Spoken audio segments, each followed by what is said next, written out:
मित्र जरा जाणकार राजकारणी आहे, त्याला काही चांगल्या वाईट गोष्टी कळतात.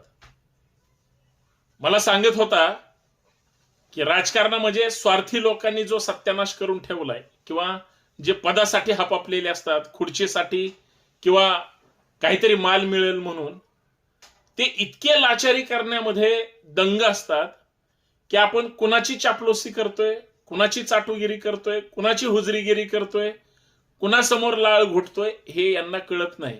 ह्यांचं एकच ध्येय ठरलेलं असतं, हुजरीगिरी. एखाद्याने छव म्हणायच्या अगोदर हे भुंकायला तयार होतात. मी म्हणलं अरे मग त्यांचा तो स्वभाव असेल, कारण अशीच लोक राजकारणामध्ये आहेत. म्हणला सत्यानाश ह्याच्यामुळे झालाय. चांगल्या लोकांना कधीच कुणी किंमत दिली नाही. जे विकत घेऊ शकतात किंवा विकले जाऊ शकतात अशाच लोकांना प्रत्येकाने संधी दिली, म्हणून राजकारणाचा सत्यानाश झाला. आणि चांगली लोक बोटावर मोजणे एवढी सुद्धा सध्या राजकारणात नाही. आता मित्र जे सांगतोय ते बरोबर आहे की तुम्ही ऐकता किंवा तुमच्या मनात जे आहे ते बरोबर आहे. मला असं वाटतं की मित्र बरोबर सांगतोय. तुम्हाला काय वाटतं?